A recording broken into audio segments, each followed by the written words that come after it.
महिला लोग कैसे आगे बढ़ सके, अपन आर्थिक विकास कैसे कर सके, एक से हमने की जानकारी आज भेटते।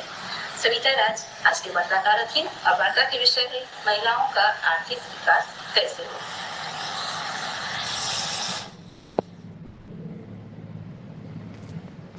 राष्ट्र की वास्तविक प्रगति तभी संभव है जब वहाँ की महिलाएं आर्थिक रूप से आत्मनिर्भर एवं सशक्त हों।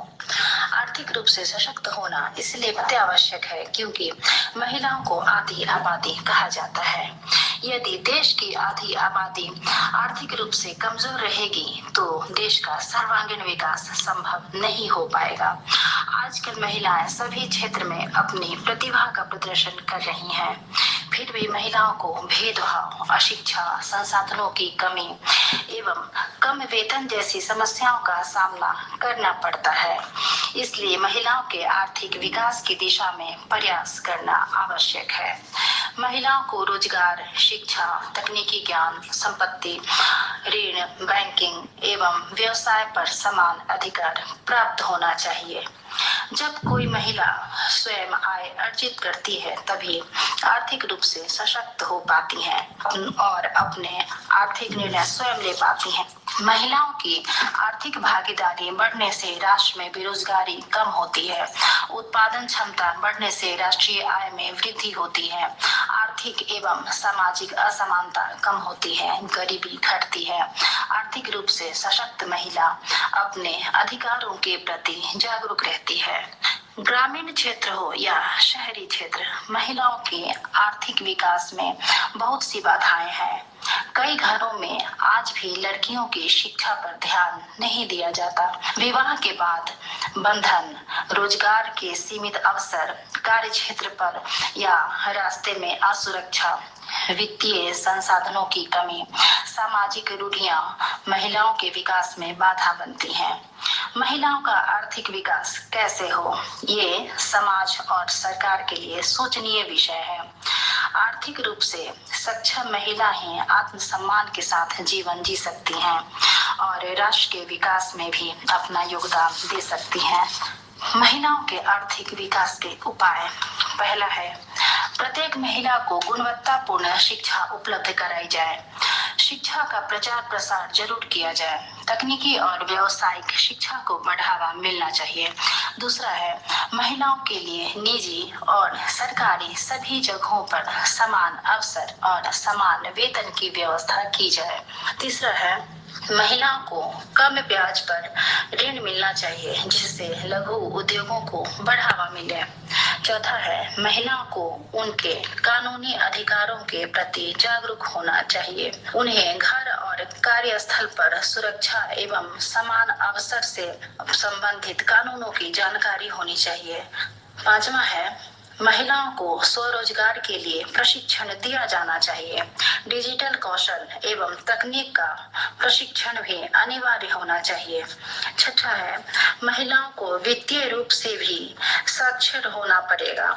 बैंकिंग, निवेश, बचत, बीमा की जानकारी होनी चाहिए। ऑनलाइन बैंकिंग और डिजिटल भुगतान की जानकारी भी उन्हें होनी चाहिए।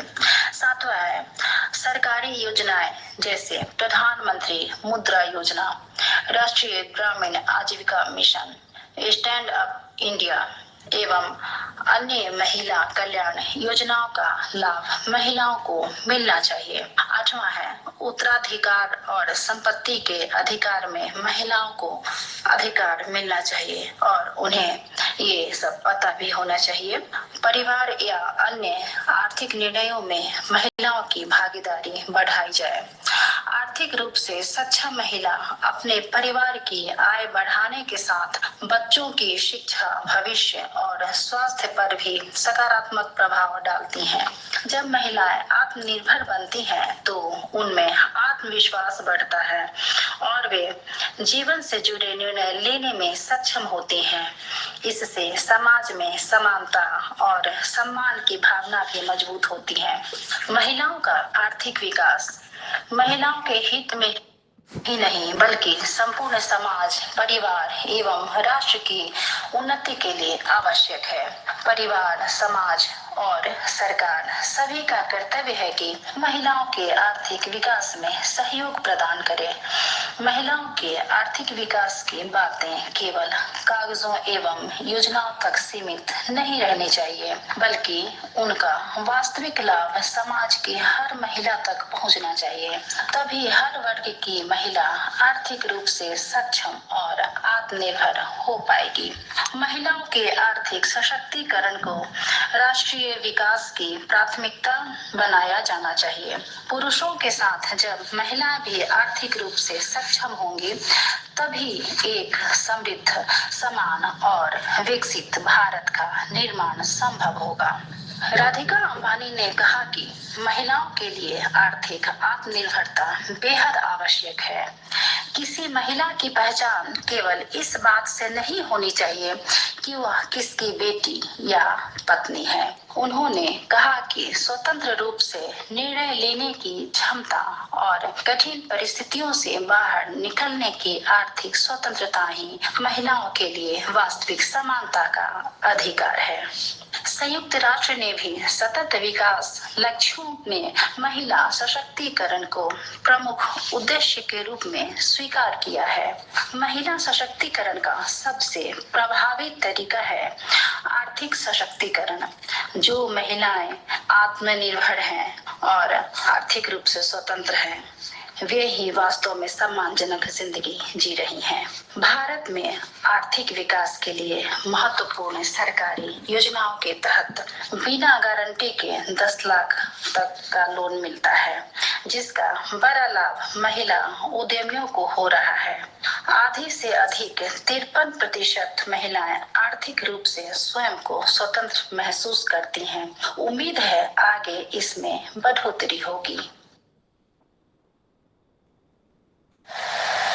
बढ़िया जानकारी भेटल एहि वार्ता के माध्यम से कि महिला के आर्थिक विकास कोना होय, ओकरा कोना आगू बढ़ावल जाए, एहि विषय में बहुत बढ़िया जानकारी भेटल। हाँ, तो एते नीक वार्ता सुनेबा के लेल सविता राज के बहुत बहुत धन्यवाद।